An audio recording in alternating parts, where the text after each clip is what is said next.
Hello everybody, मैं संजय कुमार हाजिर हूं आपके अपने study channel study triple eight पर। स्टडी एट चैनल आपका हृदय से स्वागत करता है। दिल्ली पुलिस के एग्जाम के जितने भी स्टूडेंट तैयारी कर रहे हैं उनके लिए दिल्ली के इतिहास से जुड़े हुए बहुत सारे क्वेश्चन मैं लेकर के आ रहा हूं। ये वीडियो भी उन स्टूडेंट्स के लिए है जो किसी भी कंपटीशन एग्जाम की तैयारी कर रहे हैं, स्पेशली जो दिल्ली पुलिस की तैयारी कर रहे हैं उनके लिए तो ये वीडियो एकदम रामबाण है। तो आइए हम अपनी वीडियो को शुरू करते हैं और आपको ये बता देते हैं कि हमारे देश में अलग अलग डिपार्टमेंट में अलग अलग स्टेट्स में बहुत सारी हजारों की तादाद में वैकेंसीज निकली हुई हैं, तो कहीं पर वैकेंसीज आने वाली हैं। तो अपनी तैयारी लगातार करते रहें, बिल्कुल भी न रुकें, सतत पोषणीयता को रखना है, सतत प्रयास करते रहना है और ये प्रयास ही आप लोगों को सक्सेस करेंगे। तो जितना प्रयास आप करेंगे उतना ही फल आपको मिलेगा। किसी एक एग्जाम में असफल होने पर मायूस नहीं होना है, हमें उस एग्जाम से आगे बढ़ करके और भी तैयारी करनी है। धीरे धीरे हमारे ग्राफ बढ़ते हैं, कट ऑफ में हमारा नंबर आता है और मेरिट जब फाइनल तैयार होती है तो उसमें हम अपने आप को अंतिम रूप से पा लेते हैं। तो आप अपनी तैयारी करते रहें। तो देखते हैं पहला क्वेश्चन। अमीर ए आखूर पद पर शहाबुद्दीन गोरी ने बैठाया। तो देख किसको बैठाया था शहाबुद्दीन गोरी ने अमीर ए आखूर पर। तो यहाँ पहला पॉइंट है इल्तुतमिश, दूसरा पॉइंट है कुतुबुद्दीन ऐबक, तीसरा पॉइंट है बख्तियार खिलजी और चौथा पॉइंट है नसीरुद्दीन कुबाचा। तो यहाँ आपका आंसर है ऑप्शन नंबर 2। कुतुबुद्दीन ऐबक को बिठाया जाता है इस पद पर शहाबुद्दीन गोरी के द्वारा। नेक्स्ट क्वेश्चन है हसन निजामी विद्वान किसके दरबार में रहते थे। तो इसके ऑप्शन है, ऑप्शन 1 है मोहम्मद गोरी, ऑप्शन 2 है कुतुबुद्दीन ऐबक, ऑप्शन 3 है इल्तुतमिश और ऑप्शन 4 है रजिया। जो रजिया सुल्तान हुई है, कैथल में रजिया सुल्तान का मकबरा है। 1240 में इनकी और इनके हस्बैंड की हत्या कर दी जाती है। तो इस क्वेश्चन का आंसर है option number 2 Qutubuddin Aibak. Next question देखते हैं। कौन सा शासक हत्याओं के लिए बदनाम था। तो एक ऐसा शासक था जो हत्या करने के लिए बदनाम था। ऑप्शन 1 है कुतुबुद्दीन ऐबक, ऑप्शन 2 है इल्तुतमिश, ऑप्शन 3 है बलबन और ऑप्शन 4 है नसीरुद्दीन। तो नसीरुद्दीन था या बलबन था, आपको बताना है इनमें से आपका आंसर है। तो ऑप्शन नंबर 3 इसका राइट आंसर है बलबन। नेक्स्ट क्वेश्चन देखते हैं। मंगोल लोग अनुयायी थे। मंगोल लोग किसके अनुयायी थे ये पूछा है। ऑप्शन 1 है हिंदू धर्म, ऑप्शन 2 है ईसाई धर्म, ऑप्शन 3 है पारसी धर्म और ऑप्शन 4 है बौद्ध धर्म। तो सीधी सी बात है, यहां पर पूछा है कि मंगोल जो हैं वो अनुयायी थे, किस धर्म के अनुयायी थे, तो वो थे बौद्ध धर्म के। ऑप्शन नंबर 4 इसका आंसर है। नेक्स्ट क्वेश्चन देखते हैं। नेक्स्ट क्वेश्चन है चंगेज खां का भारतीय सीमा में घुसने का कारण क्या था। ऑप्शन 1 है भारत पर आक्रमण करना, ऑप्शन 2 है भारत पर अधिपत्य समाप्त करना, ऑप्शन 3 है ख्वारिज्म के शासक का पीछा करना या ऑप्शन 4 है भारत से विदेशियों को निकालना। तो क्या इस क्वेश्चन का आंसर हो सकता है ये आपको बताना है। इसका आंसर है ऑप्शन नंबर 3 ख्वारिज्म के शासक का पीछा करना। नेक्स्ट क्वेश्चन है तबकाते नासिरी। तबकाते नासिरी की लिखी थी, ये किसके द्वारा लिखी गई है तबकाते नासिरी। तो ऑप्शन है, ऑप्शन 1 है हसन निजामी, ऑप्शन 2 है मिनहास उस सिराज, ऑप्शन 3 है रूहानी, ऑप्शन 4 है तजदीन या ताजदीन रिजवाह। तो इस क्वेश्चन का आंसर है ऑप्शन नंबर 2। इसका आंसर है मिनहास उस मिराज या सिराज। नेक्स्ट क्वेश्चन देखते हैं। क्वेश्चन कह रहा है इल्तुतमिश का एक नया प्रयोग जो मुस्लिम कानून की भावनाओं के विरुद्ध था वह था, तो वो कौन सा प्रयोग था? ऑप्शन 1 है हिंदुओं को प्रशासन में स्थान देना, ऑप्शन 2 है हिंदुओं के प्रति सहिष्णुता की भावना रखना, ऑप्शन 3 है रजिया को उत्तराधिकारी बनाना और ऑप्शन 4 है देशी संस्थाओं को पूर्ववत चलने देना। तो यहाँ आपका जो आंसर बनता है वो है ऑप्शन नंबर 3, रजिया को उत्तराधिकारी बनाना। हमारा नेक्स्ट क्वेश्चन है किस शासक को जनता के सहयोग से गद्दी प्राप्त हुई थी? तो जनता ने मदद की थी एक शासक की गद्दी प्राप्त करने के लिए, तो वो कौन था ये बताना है। ऑप्शन 1 है इल्तुतमिश, ऑप्शन 2 है रजिया, ऑप्शन 3 है बलबन और ऑप्शन 4 है नसीरुद्दीन। तो इनमें से जो शासक था जिसे जनता की मदद से गद्दी प्राप्त हुई तो वो था रजिया बेगम। नेक्स्ट क्वेश्चन है दिल्ली सल्तनत में पहला तुर्क सुल्तान जिसने अमीरों और मालिकों को अपनी आज्ञा मानने को बाध्य किया था। तो दिल्ली सल्तनत का वो एक अकेला ऐसा सुल्तान था जिसने अमीरों और जो मालिक थे उनको अपनी आज्ञा मानने पर विवश किया। ऑप्शन 1 है इल्तुतमिश, ऑप्शन 2 है रजिया, ऑप्शन 3 है ताजहीन फिरोज, ऑप्शन 4 है बलबन। तो 22 नंबर क्वेश्चन का आंसर है option number 2 Razia. Next question देखते हैं पहला भारतीय मुसलमान जो प्रधानमंत्री के पद तक पहुंचा, कौन था वो पहला भारतीय मुसलमान जो प्रधानमंत्री के पद तक पहुंचने में कामयाब होता है? तो ये है ऑप्शन आप लोगों के सामने। ऑप्शन नंबर 1 है इमामुद्दीन रायहन, ऑप्शन 2 है खुसरो मलिक, ऑप्शन 3 है मलिक काफूर और ऑप्शन 4 है मुबारक खान। 23 नंबर क्वेश्चन है और इसका आंसर है इमामुद्दीन रायहन। नेक्स्ट क्वेश्चन है वह तुर्क शासक जो सादगी, सरलता और सज्जनता के लिए जाना जाता है, तो वो कौन सा शासक रहा है? ऑप्शन 1 है कुतुबुद्दीन ऐबक, ऑप्शन 2 है इल्तुतमिश, ऑप्शन 3 है रजिया और ऑप्शन 4 है नसीरुद्दीन। 24 नंबर क्वेश्चन है और इसका आंसर है option number 4 Nasiruddin. Next question देखते हैं जिले अल्लाह, जिले अल्लाह का शाब्दिक अर्थ है, तो इस जिले अल्लाह शब्द का शाब्दिक अर्थ पूछा है। ऑप्शन नंबर 1 है पृथ्वी पर अल्लाह का प्रतिनिधि, ऑप्शन 2 है अल्लाह का शागिर्द, ऑप्शन 3 है ईश्वर का प्रतिबिंब और ऑप्शन 4 है निरंकुशतापूर्ण व्यवहार। तो 25 नंबर क्वेश्चन ऑप्शन नंबर 3 इसका आंसर है ईश्वर का प्रतिबिंब।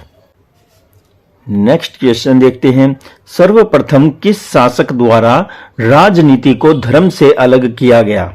तो राजनीति को धर्म से अलग करने वाला पहला शासक बताना है। ऑप्शन 1 है बलबन, ऑप्शन 2 है अलाउद्दीन खिलजी, ऑप्शन 3 है मोहम्मद तुगलक और ऑप्शन 4 है सिकंदर लोदी। तो यहाँ 4 ऑप्शन हैं, इन 4 ऑप्शन में से आपको अपना जवाब बताना है और वो है बलबन। इस बलबन नाम के शासक ने लो और रक्त की नीति को अपनाया था।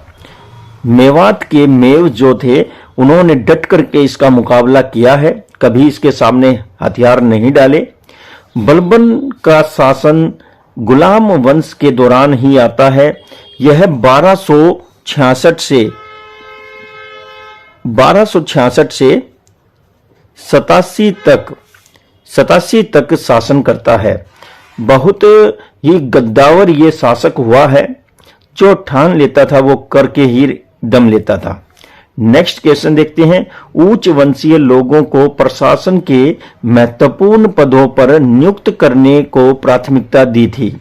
तो उच्च वंशीय लोगों को प्रशासन के मुख्य पदों पर जो है नियुक्त करने की प्राथमिकता कौन देता है? ऑप्शन 1 है इल्तुतमिश, ऑप्शन 2 है बलबन, ऑप्शन 3 है अलाउद्दीन खिलजी, ऑप्शन 4 है बहलोल लोधी। तो 27 नंबर क्वेश्चन का आंसर यहां है option number 2 Balban. Next question देखते हैं। क्वेश्चन कह रहा है सेना मंत्री या दीवाने आरिफ का स्वतंत्र विभाग सर्वप्रथम बनाया था। सेना मंत्री या दीवाने आरिफ जो भाग है या विभाग है वो सर्वप्रथम किसने बनाया? ऑप्शन 1 है इल्तुतमिश, ऑप्शन 2 है रजिया, ऑप्शन 3 है बलबन, ऑप्शन 4 है जलालुद्दीन खिलजी। 28 नंबर क्वेश्चन है और इसका आंसर है ऑप्शन 3 बलबन। नेक्स्ट क्वेश्चन है निम्नांकित को सुमेलित कीजिए। सुमेलित करना है यानी कि इनको मिलाना है, एक दूसरे से मैच करना है कि कौन किससे संबंधित है। तो ऑप्शन नंबर 1 है कुतुबुद्दीन ऐबक, ऑप्शन 2 है इल्तुतमिश, ऑप्शन 3 है बलबन, ऑप्शन 4 है इल्तुतमिश। तो यहां पर इसके ऑप्शन दिए हुए हैं, एक है 2.5 दिन का झोपड़ा, दूसरा है अतार किन का दरवाजा और तीसरा है लाल महल और चौथा है इक्ता। तो यहां पर 29 नंबर क्वेश्चन है, बहुत ही बढ़िया ये क्वेश्चन है। तो देखिए पहला जो है यहां पहले का मैच हम करेंगे, पहले का मैच हम किससे करेंगे? तो कुतुबुद्दीन ऐबक पूछा है तो इसका 1 से ही मैच होगा, दूसरा है दूसरे का इससे ही मैच होगा दूसरे से, तीसरा है इसका तीसरे से ही मैच होगा और चौथा है इक्ता, इसका भी चौथे से ही मैच होगा।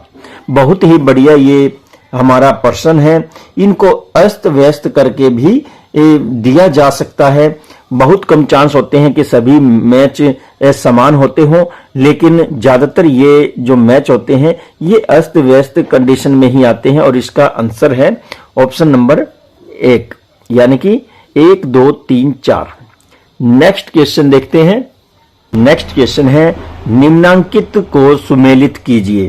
तो मैच करना है यहां भी, पहला ऑप्शन है जजिया, दूसरा है जकात, तीसरा है उष्ण और चौथा है खराज। तो यहां देखिए ऑप्शन दिए हुए हैं, गैर मुसलमानों से लिया जाने वाला कर, ऑप्शन 2 है मुसलमानों से लिया जाने वाला कर, ऑप्शन 3 है भूमिकर जो मुसलमानों से वसूल किया जाता था, ऑप्शन 4 है भूमिकर जो हिंदुओं से वसूल किया जाता था। इस क्वेश्चन का जो आंसर है बड़ा ही एक लाजवाब वही कॉम्बिनेशन बनता जा रहा है। तो देखिए पहले का जवाब पहला है, दूसरे का दूसरा है, तीसरे का तीसरा है और चौथे का चौथा है। ये हमारे जवाब बनते हैं। इनको अस्त व्यस्त करके भी पूछा जा सकता है, अच्छे से इनको समझिए। ये किसी भी कंपटीशन एग्जाम में पूछे जाने वाले प्रश्न हैं। ये जो सुमेलित करने वाले प्रश्न होते हैं ये आजकल प्रत्येक कंपटीशन एग्जाम में पूछे जाने लगे हैं, चाहे वो किसी भी ग्रुप का टेस्ट हो, किसी भी स्टेटस का टेस्ट हो, उन टेस्ट में ये क्वेश्चन ज्यादा पूछे जाते हैं। यहां आपको एक ही प्रश्न कई प्रश्न याद हो जाते हैं। तो बहुत ही बढ़िया यहां आप लोगों को क्वेश्चन प्रोवाइड करवाया जा रहा है स्टडी टिपलेट के माध्यम से। पूरी लगन के साथ पढ़ते रहिए, आगे भी हम आप लोगों को और क्वेश्चन दिखाने जा रहे हैं। तो देखिए नेक्स्ट क्वेश्चन है हमारा, किस शासक के समय पुस्तकों का अनुवाद शुरू हुआ था? पुस्तकों का अनुवाद यानी कि उनका सरलीकरण किया गया था अलग अलग भाषाओं में। तो किस शासक के समय शुरू हुआ था? ऑप्शन 1 है अलाउद्दीन खिलजी, ऑप्शन 2 है फिरोज तुगलक, ऑप्शन 3 है सिकंदर लोधी और ऑप्शन 4 है इल्तुतमिश। तो किताबों का सरलीकरण किसके शासन में हुआ था पूछा है, तो ऑप्शन है Iltutmish, option number 4। Next question देखते हैं, तुर्की स्थापत्य कला का पहला उदाहरण है। ठीक है, ये कह रहे हैं तुर्की स्थापत्य कला का पहला उदाहरण है। ऑप्शन 1 है कुतुब मीनार, ऑप्शन 2 है 2.5 दिन का झोपड़ा, ऑप्शन 3 है कुवत उल इस्लाम मस्जिद, ऑप्शन 4 है सुल्तानगढ़ी का मकबरा। तो यहां पर आपका आंसर है ऑप्शन नंबर 3 कुवत उल इस्लाम मस्जिद। नेक्स्ट क्वेश्चन देखते हैं। क्वेश्चन कह रहा है तुर्की स्थापत्य कला का पहला मकबरा कौन सा था? इससे पहले जो क्वेश्चन था वो तुर्की स्थापत्य कला का पहला उदाहरण पूछा और यहां पर मकबरा पूछा है कि तुर्की स्थापत्य कला का पहला मकबरा कौन सा था। ऑप्शन 1 है मोहम्मद का मकबरा, ऑप्शन 2 है बलबन का मकबरा, ऑप्शन 3 है इल्तुतमिश का मकबरा और ऑप्शन 4 है जलालुद्दीन का मकबरा। तो यहां आपका जो आंसर है ऑप्शन नंबर 1, इसका आंसर है मोहम्मद का मकबरा। नेक्स्ट क्वेश्चन है लाल महल किसने बनवाया था? आपको जो सुमेलित करने थे मैच वाला जो क्वेश्चन था उसमें से एक क्वेश्चन ये आया है। तो लाल महल के विषय में पूछा है, लाल महल किसने बनवाया? ऑप्शन 1 है इल्तुतमिश, ऑप्शन 2 है बलबन, ऑप्शन 3 है अलाउद्दीन खिलजी और ऑप्शन 4 है जलालुद्दीन खिलजी। तो याद कीजिए आपने कहाँ इसका मैच किया था, तो कौन इसके साथ मैच करता है ये आपको देखना है। ऑप्शन है बलबन। लास्ट टाइम हमने इसको सॉल्व किया सुमेलित करने वाले क्वेश्चन में, तो बलबन इसका आंसर हमने किया था। नेक्स्ट क्वेश्चन देखते हैं, शुद्ध इस्लामी शैली का मकबरा सर्वप्रथम किसने बनवाया था? इस्लामी शैली का शुद्ध मकबरा किसने बनवाया था ये पूछा है।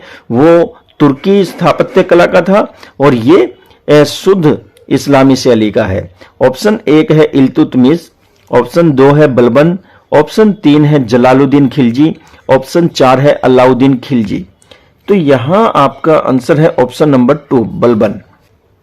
नेक्स्ट क्वेश्चन है, इस्लाम की राजधानी थी। इस्लाम की क्या राजधानी थी? ऑप्शन 1 है मिस्र, 2 ऑप्शन है मक्का, 3 है बगदाद, 4 ऑप्शन है मदीना। तो यहां पर आपका आंसर है ऑप्शन नंबर 3 बगदाद। इस्लाम की राजधानी बगदाद थी, बगदाद। नेक्स्ट क्वेश्चन है, वह कौन सा शासक था जिसने सदैव तत्पर सेना रखने की शुरुआत की? तत्पर सेना यानी कि एक तैयार सेना रखने की शुरुआत की थी, ऐसा शासक पूछा है, कौन था? ऑप्शन 1 है फिरोज शाह तुगलक, ऑप्शन 2 है बलबन, ऑप्शन 3 है इल्तुतमिश और ऑप्शन 4 है अलाउद्दीन खिलजी। बहुत ही बढ़िया ये क्वेश्चन है, कंपटीशन एग्जाम में आने वाला, और ऑप्शन है ऑप्शन 2 बलबन। नेक्स्ट क्वेश्चन देखते हैं, किस एक को छोड़कर शेष सभी सुल्तानों ने गद्दी पर बैठने से पूर्व ही अपनी दास्ता से मुक्ति पा ली थी? तो कह रहा है कि इनमें से कौन सा वो शासक था जो गद्दी पर बैठने से पहले ही अपनी दास्ता से मुक्त हो चुका था। ऑप्शन 1 है इल्तुतमिश बलबन, ऑप्शन 2 है बलबन और ऑप्शन 3 है मोहम्मद गोरी, ऑप्शन 4 है कुतुबुद्दीन ऐबक। तो बहुत ही बढ़िया ये प्रश्न है, अपने आप में ही एक नया प्रश्न है और इसका आंसर है option number 4 Qutubuddin Aibak. Next question देखते हैं, क्वेश्चन कह रहा है सल्तनत काल में हिंदुओं को कहा जाता था। तो हिंदुओं को क्या कहा जाता था सल्तनत काल में, ये बताना है। ऑप्शन 1 है उलेमा, 2 ऑप्शन है जिम्मी, 3 ऑप्शन है मुफ्ती और 4 ऑप्शन है इक्ता। तो इस क्वेश्चन का जो आंसर है option number 2 Jimmy. Next question देखते हैं, हमारी इस वीडियो का अंतिम क्वेश्चन है, क्या कह रहा है देखते हैं। एलिफिसेंटन और इलियट ने किसे सुल्तान युग का अकबर कहा? तो ये फिर से देखिए, एलिफिसेंटन और इलियट ने किसे सुल्तान युग का अकबर कहा? तो सुल्तान युग का अकबर भी कहा है एलिफिसेंटन ने और इलियट ने। किसे कहा है देखते हैं। ऑप्शन 1 है फिरोज तुगलक को, ऑप्शन 2 है गियासुद्दीन तुगलक को, ऑप्शन 3 है मोहम्मद गोरी को, ऑप्शन 4 है अलाउद्दीन को। यहां आपका जो आंसर है बड़ा ही लाजवाब ये आंसर है फिरोज शाह तुगलक। एक बहुत ही जबरदस्त ये शासक हुए हैं फिरोज शाह तुगलक। तुगलक वंश के तीसरे ये प्रतापी शासक हुए हैं और सबसे ज्यादा फेमस हुए हैं। तो जो तुगलक वंश के सुल्तान हुए हैं, जो बादशाह हुए हैं, उनमें से सबसे ज्यादा फेमस यही शासक हुआ है। 302 गांव की स्थापना करता है, नहरी सिस्टम को पक्का करवाता है और यहाँ पर प्रशासनिक रूप से भी बहुत से सुधार करता है। और यही जो फिरोज शाह तुगलक है, ये दिल्ली में सम्राट अशोक का स्तंभ है। वो 2-3 जगह जो जैसे कि मेरठ और अंबाला के टोपरा से इनको ले जाकर के स्थापित भी करता है। अशोक के स्तंभ जो अशोक ने अपने समय पर स्थापित किए थे, तो उनको वो दिल्ली लेकर के आता है। बहुत ही बढ़िया ये शासक रहा है प्रशासनिक दृष्टि से। तो डियर स्टूडेंट, ये थे हमारे दिल्ली पुलिस की तैयारी करने वाले, चंडीगढ़ पुलिस की तैयारी करने वाले और हरियाणा पुलिस की तैयारी करने वाले तथा साथ ही दूसरे राज्यों में जो पुलिस की भर्तियों की तैयारी कर रहे हैं उन स्टूडेंट्स के लिए एक से एक जबरदस्त ये क्वेश्चन मैं छाट करके लाया हूं। और ये क्वेश्चन किसी भी कंपटीशन एग्जाम में पूछे जा सकते हैं। अतः सभी स्टूडेंट मन लगा करके इस वीडियो को 2 से 3 बार जरूर देखें और बीच बीच में जब आपको अच्छा लगता है वीडियो देखना और वीडियो में जो प्रश्न बताए गए हैं वो आपको पसंद आते हैं तो वीडियो को लाइक कमेंट जरूर किया करें। इससे वीडियो बनाने वाले का उत्साह जो है वो बहुत ज्यादा बढ़ जाता है और आने वाली वीडियोस में वो पूरा एफर्ट लगाता है। आप लोगों के ही सहयोग से हमारा स्टडी 888 चैनल इतना आगे बढ़ता जा रहा है कि अब ये इसी तरह से आप लोगों को साथ लेकर के आगे बढ़ेगा। तो इसी के साथ ही मुझे दीजिए इजाजत। मैं संजय कुमार फिर से एक नई वीडियो के साथ आप लोगों के सामने हाजिर हो जाऊंगा और इसी तरह की यूजफुल वीडियोस के नोटिफिकेशन प्राप्त करने के लिए न्यू स्टूडेंट चैनल को सब्सक्राइब और बेल आइकन को जरूर दबाएं। नमस्कार, जय हिंद।